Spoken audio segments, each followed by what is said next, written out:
Hey guys, guess what? You finally made it through Unit 2. This is our last chapter in Unit 2. And in this chapter, we're going to talk all about how we utilize the information we've been talking about in the previous 5 chapters and work on experiments in the lab and test this information further to answer more questions about cell biology. This chapter is broken into 3 topics. And in this first topic, we're going to talk all about manipulating and analyzing DNA molecules. So we've already talked about a lot of these assays we're going to talk about here, but I want to talk about them in the context of the content we've been talking about so we can understand how we use these tools to understand the material that we've been talking about and how we move forward with the information. Here's our topic objectives, and as always, if you have any questions about them, let me know. Given the fact that you may or may not have used some of these assays, I fully expect that you may have more questions about them. So we're going to cover them briefly, but as I said, feel free to ask as many questions as you have about them because a lot of times you may not have had a chance to have hands-on experience with it yet. The most important thing when we talk about any kind of cell or lab assays is technology. Technology and science are intertwined so significantly that you can't separate them almost. A lot of the time we can't move forward with scientific discoveries until our technology catches up. And we're actually at this really great time right now where our technology is moving so quickly that we are actually in science not necessarily hampered too much by our technology. There are some areas that we are, but we have so much new technology to help us do these assays and understand this science that we actually have a lot of new techniques, and this is why we're discovering so much more about the cell lately. So it's really important to understand that.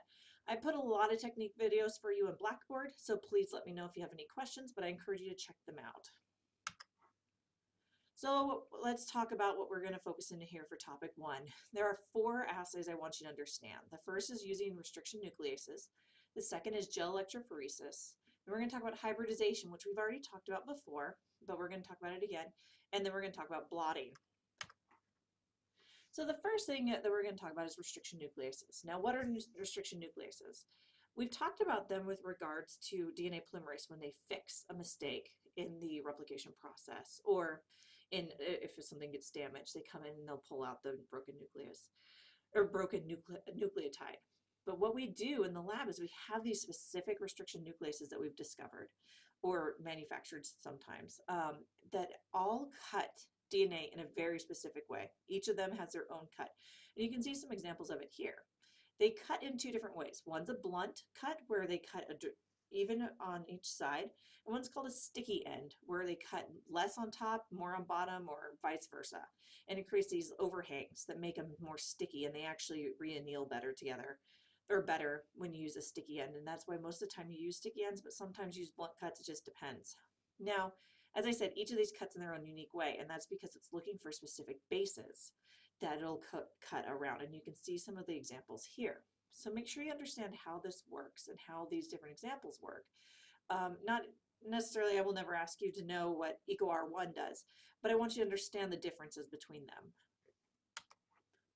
So what do we do with that then? So after we've cut some DNA, we will then run it on a gel electrophoresis. Now you guys should have seen this many times already in a variety of classes, and you've probably already done it in lab this semester as well. So what we do is we cut the DNA in our specific ranges, and so if we're comparing 2 samples, for instance, let's use our B201 example where we're looking for a suspect.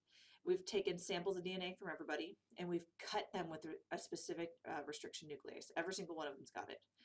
And so what'll happen is they'll get a unique set of bands. We run them on this gel, and as you know, DNA is negatively charged, so it runs towards the positive end. And it separates the pieces out by size.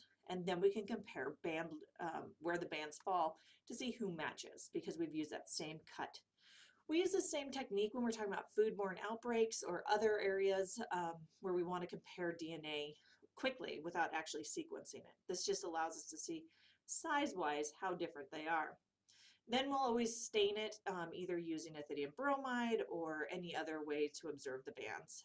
We can also then transfer this to a blot if we want to, and we'll talk about that later.